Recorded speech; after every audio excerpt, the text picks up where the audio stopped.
Welcome to Back of the Mountain Trivia, where current and former faculty test your knowledge of SAS in the mountain. Be the first to answer correctly, and you'll be able to show off your school pride with some new SAS swag. Don't forget to join us on June 1st for our Back to the Mountain Alumni Challenge. You can help us reach our goal of 240 alumni donors in 24 hours. The excitement builds from there as we host our first in-person Alumni Weekend in 3 years, June 3rd through 5th. For more information on the challenge and to register for Alumni Weekend, visit sasweb.org/alumni.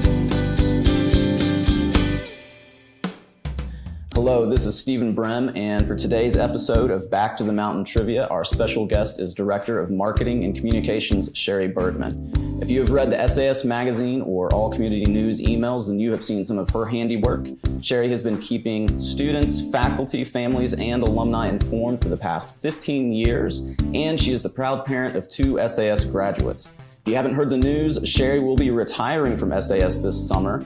We will hate to see her go, but we are thankful for everything she has done for the school and wish her the very best.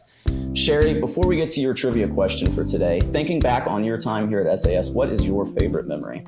There's so many wonderful memories, but I think my favorite memory is actually one of my very first memories, which is that I remember sitting in a creative expression chapel, the first creative expression I ever attended, and a young man, a student who had just come to us from Korea, got up to perform.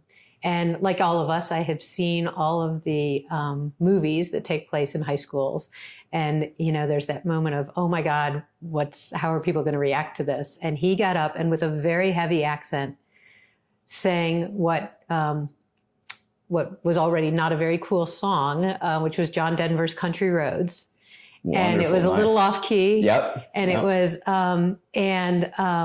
over time, people joined in with singing with him and gave him a standing ovation. And I realized that I was in a very different place than any place I'd been before. And interestingly, that song has come up several times in creative expressions over the years with very similar kinds of experiences. That's great. I love that. I think that really kind of encapsulates what SAS is all about right there. That's a wonderful story. All right, folks, so let's go ahead and get down to what you're here for today. Sherri, what question have you got for us? So my question is this. After Susan Core retired and before the disruption of COVID, there were 2 experiences that every SAS graduate would have, regardless of when they entered SAS. Do you know what those 2 experiences are? All right, do you think that you know the answer? And let's talk about how you can win. If you know the answer, then you can either submit it by email to giving@sasweb.org, or you can leave a comment in the SAS Alumni Facebook group. Tomorrow morning at 9 a.m. Central Time, we will randomly select a name from the list of all who answered the question correctly. We will then announce our lucky winner, who will get some great new SAS swag. So good luck, and we look forward to seeing you on the next episode of Back to the Mountain Trivia.